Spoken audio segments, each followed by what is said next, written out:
你在纽约一家餐厅吃完晚餐，账单上写着$100，你在桌上放了$20现金，这是标准，低于15%，服务生可能在心里问候你的祖宗。你在东京一家寿司店用完餐，你掏出钱包多放了$2000，师傅追出来把钱还给你，满脸困惑，甚至有点不高兴。你在巴黎街边咖啡馆喝完一杯 espresso， 你放了$1硬币在托盘上，服务生对你微笑，但你不放，他也不会皱眉。同一个动作，把多余的钱放在桌上，在3个国家传递了3种完全不同的讯息。在美国是义务，在日本是侮辱，在欧洲是可有可无的善意。这不是一个关于慷慨的故事，这是一个被历史、法律和文化层层叠加之后形成的复杂机制。今天我们打开这份档案，研究小费这个简单的要不要给钱问题，为什么会变成一个让全球旅行者困扰100年的经济学迷宫。小费改变的不是钱的流向，是权力的流向。一旦你意识到这3种模式的存在，你就会发现一个藏在餐桌底下更深层的问题。小费制度不只是关于钱，它本质上是一套权力分配方案。在美国体系里，顾客是最终裁判，你可以用15%的小费说还可以，用20%说不错，用10%说你让我不太高兴。服务生的收入直接掌握在你手里，这给了你一种隐形的权力感。很多人嘴上抱怨小费制度，但身体很诚实。那个 iPad 的荧幕转过来的时候，你按下20%的那一瞬间，你确实感觉自己像个好人。这不是小气或大方，这是权力带来的快感。在日本体系里，权力完全倒过来，服务者掌握着关系的定义权。我的服务，我已经定好价了，你多给钱，不是你在慷慨，是你在越界。服务生不是卑躬屈膝等待你赏赐的人，而是平等甚至略高于顾客的专业者。顾客的权利被这个文化概念一笔勾销了。在欧洲体系里，权利被第三方抽走了，制度做了裁判。账单上那句 service compris 服务费已包含，意思是你和服务生之间没有我赏你的关系，服务费已经在菜价里了，你们之间只有一道菜和一张账单，钱进。3种小费模式本质上是3种权力分配方案，而这3种方案都不是凭空设计出来的，它们的源头藏在各自的历史里。从南北战争的黑人劳工到京都茶室的千年规矩，小费文化在美国的普及根源可以追溯到南北战争之后。当时刚获得自由的非裔美国人大量进入服务业，但餐厅老板普遍不愿意支付他们工资。解决方法是什么？让这些服务生完全依赖客人的小费作为收入。换句话说，小费制度在美国的诞生，从一开始就不是为了奖励优质服务，而是为了让白人老板能够免费使用黑人劳工，同时把支付薪水的责任转嫁给顾客。这个制度的肮脏起源，在很长一段时间里被刻意回避了。到了20世纪中叶，美国的服务业已经把这套体系制度化，联邦法律允许餐厅支付低于最低工资的小费薪水 tipped minimum wage。 目前这个标准在联邦层级只有每小时$2.13。你没看错，在2014年的美国，一个餐厅服务生的法定基本时薪可以是$2.13，剩下的全部要靠小费。而在地球的另一边，日本的服务体系走了完全相反的路。日本语里有一个词叫おもてなし，它很难翻译成其他语言，它大致的意思是全心全意的款待，不期待任何回报。在日本文化里，提供优质服务是服务者的职业尊严，顾客付的钱已经包含了这份尊严的价值。如果你试图额外给钱，你实际上是在暗示你提供的服务超出了你的本质，但我不认为你的本质有那么值钱。这在日本人看来不是慷慨，而是一种微妙的贬低。当然，日本的服务业劳工并非不需要小费来补贴收入，但日本的最低工资制度相对完善，加上终身雇佣文化的残留影响，让服务业员工的基本收入不至于完全依赖顾客的善意。不过这不意味着日本服务业员工过得很好，日本餐饮业的平均薪资在各行业中仍然偏低，但他们争取权益的方式不是向顾客伸手，而是透过工会谈判和劳工法规。你现在看到的是2条完全相反的演化路径。美国的小费从种族剥削中长出来，长成了一套不可撼动的经济制度。日本的小费被文化自尊压了下去，变成了一种对职业尊严的守护。两条路，同一个起点，都是服务人员该怎么被支付，抵达了完全相反的目的地。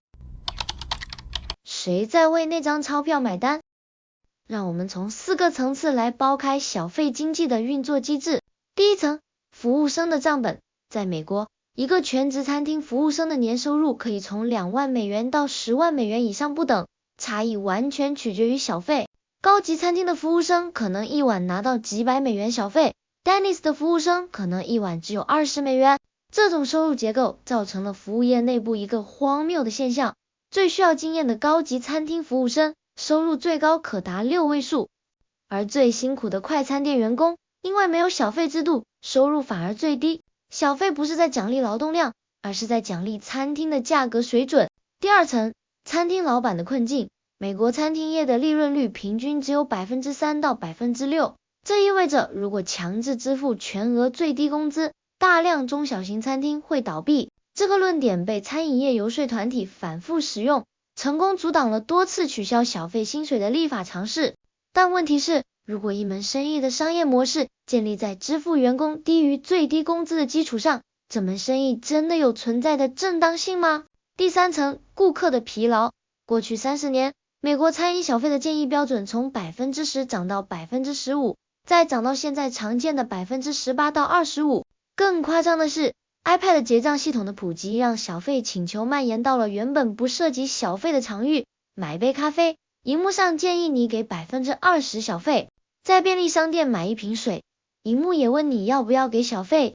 美国人开始出现一种被社会学家称为 tip fatigue 小费疲劳的集体心理状态，他们不是不愿意给，而是觉得自己被情绪勒索了。第四层，文化输出的意外后果。当美国游客大量涌入日本、欧洲旅游时，他们带着小费习惯一起来了。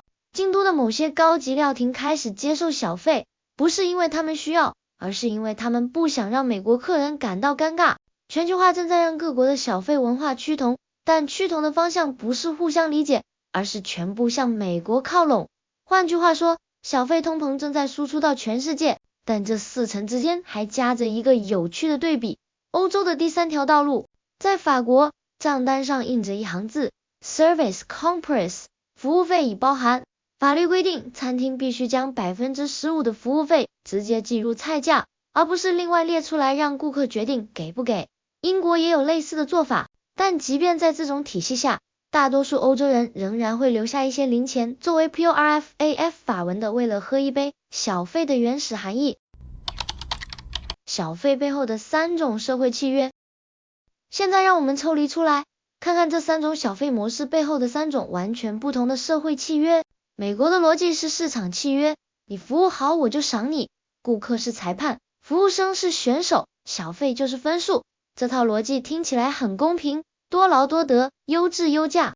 但我们已经看到，这套逻辑的历史根源根本不是市场，而是种族压迫。而且它制造了一个更深的问题，他把老板该付给员工的钱偷偷换成了顾客该赏给员工的钱，支付薪水的责任从资本转嫁给了消费者。日本的逻辑是荣誉契约，服务本身就是商品，服务者的尊严建立在我给你的已经包含在价格里了这个信念上，你不需要额外付费来表达感谢，因为感谢已经在价格里了。这套逻辑很优雅，但它依赖一个前提，社会已经透过其他机制，最低工资、劳动法规、终身雇佣文化确保了服务者的基本生活。没有这个前提，荣誉契约就变成了让劳工饿着肚子守尊严的陷阱。欧洲的逻辑是制度契约，劳工权益由制度保障，服务费不是顾客的善意，而是法律规定的劳动成本。这套逻辑来自欧洲的工会运动和社会民主传统。账单上那句 Service Compris 不是一个商业策略，它是一场长达1个世纪的劳工运动的成果。3种模式，3套对谁该为底层劳工的生活负责这个问题的回答。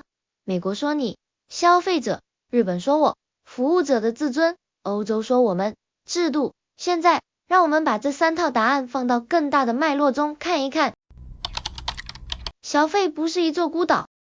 如果把小费制度放到全球服务业劳工权益的演化脉络中来看，你会发现，这不是一个礼仪问题，而是一场关于谁应该为底层劳工的生活负责的社会契约博弈。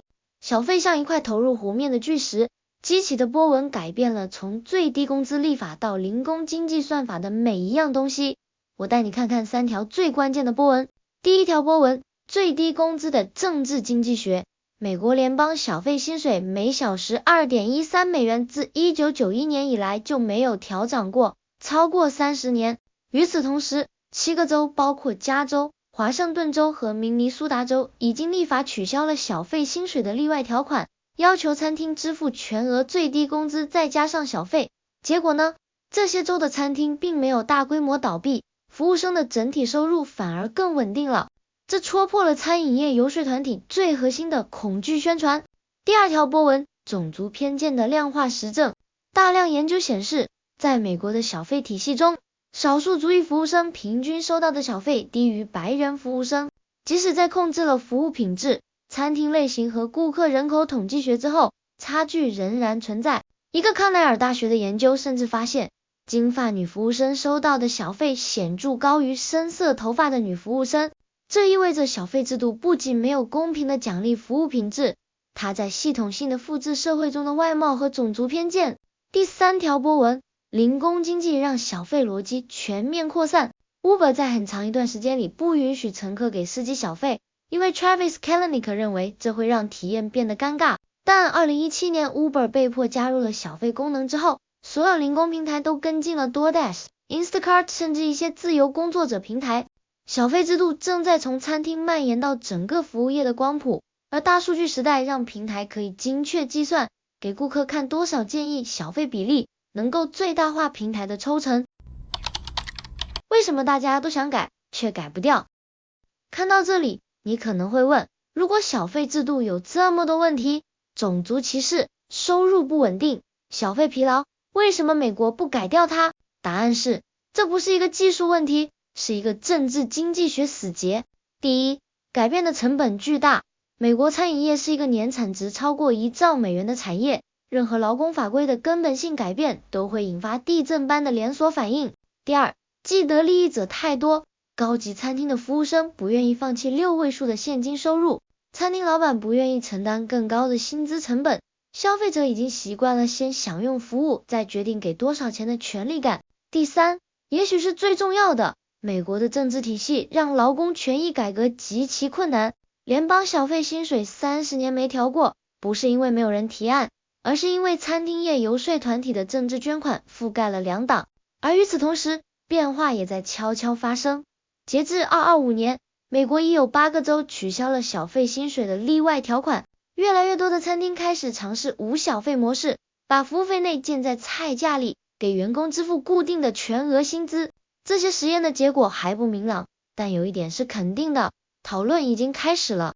日本和欧洲的模式告诉我们，更好的制度是存在的，但制度的移植从来不是单纯的技术问题，它需要一个社会在历史、文化和政治经济层面上同时发生转变。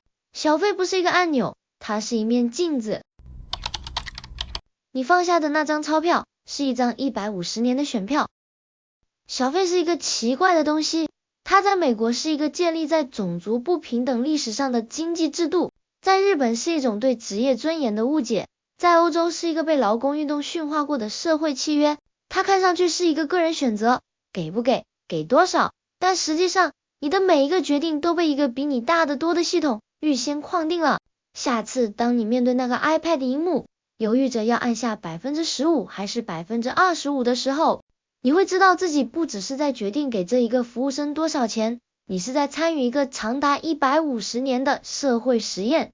在美国，餐厅服务生的法定基本时薪只有 2.13 美元，这个数字从1991年开始就没变过。这句话放在餐饮业是一个令人难以置信的事实，放在我们每一个人的工作和生活里，也一样值得想一想，有多少你习以为常的规则，其实只是某个时代的产物，30年没人动过，但所有人都觉得它就是这样。那么，你有没有在国外因为小费文化不同而经历过尴尬或困惑的瞬间？如果你有权利重新设计餐饮业的付费方式，你会选哪一条路？在评论区说说你的看法。如果你也喜欢这种把一个看似简单的行为翻个底朝天，挖出背后整套历史机制的感觉。欢迎关注海马好奇研究所，我们下期见。